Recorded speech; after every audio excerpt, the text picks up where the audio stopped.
Let's get started right away. A car explosion at the Karachi University has killed 4 people, including 3 Chinese nationals.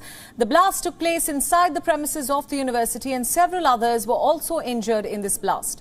The blast was initially reported to have been caused by a gas cylinder, but the Baloch Liberation Army has now claimed responsibility for the attack. The Majid Brigade of the army says that the attack was carried out by their first female suicide bomber. The Pakistan Prime Minister Shehbaz Sharif has condemned the attack. He says, and I quote, "I am deeply grieved on the loss of precious lives, including of our Chinese friends, in the heinous attack in Karachi today. My heartfelt condolences go to the bereaved families. I strongly condemn this cowardly act of terrorism. The perpetrators will surely be brought to justice."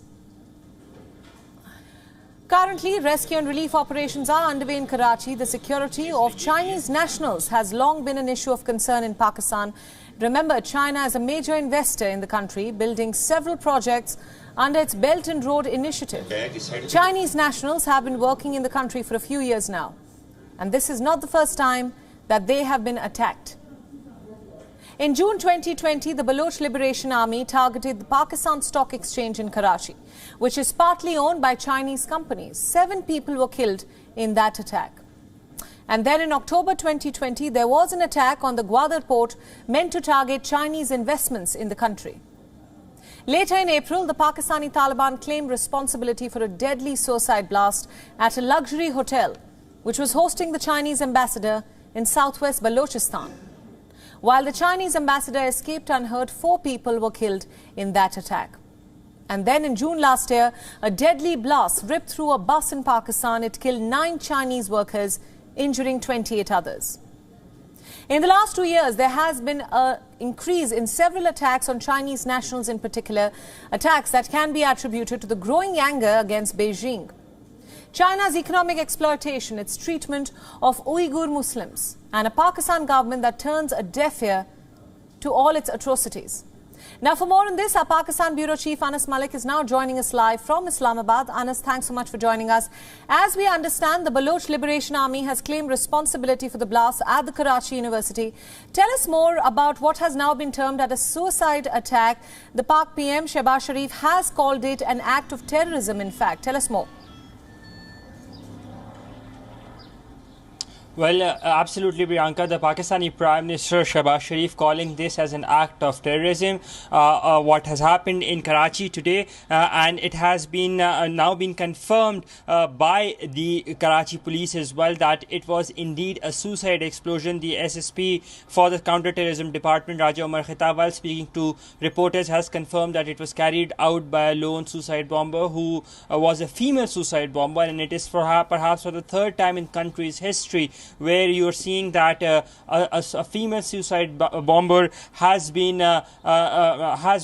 engaged in a terror activity. The first being in 1995, the second being in 2010, and now in 2022 we're seeing this being done. Now the banned terror group, the Baloch Liberation Army, has claimed responsibility. At least 4 people have been confirmed killed, including the director of the Chinese Institute that was inside the Karachi University, the Chinese Language Institute. 2 other Chinese nationals, those who were teachers, they've also been killed, whereas the driver of their car has been killed as well.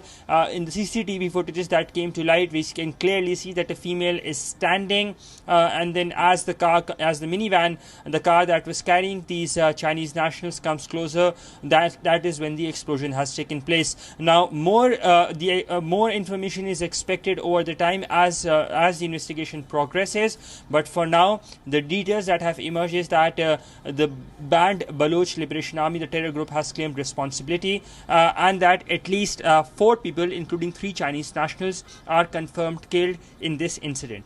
Right, absolutely, Anas. Just a follow-up to that, as we understand there's a new government in Pakistan. How will the new regime tackle this growing menace, especially after concerns growing for the security and safety of Chinese nationals? Well, that is something that has been there. Terrorism has been an issue that governments over the time have been battling with, and they vow to up the security measures of those Chinese nationals, not just Chinese nationals but the foreign nationals by and large. That has been the key focus. We're expecting that a government delegation that can possibly be led by the Prime Minister himself is to visit the Chinese embassy anytime from now. Those are speculations, or rather hints, that have been coming through. No official confirmation on that. Terrorism has been one issue that all of the governments have been battling with. So that would be the key challenge at hand to deal with this government, not just the government but the security agencies as well. They will be upping the security measures for the at least for the time being, but will that be enough? Will that be sufficient? Only time can tell. Right, absolutely. Anas Malik, our Pakistan Bureau Chief, thanks so much for all those inputs, and thanks for joining us on WION World is One at this hour.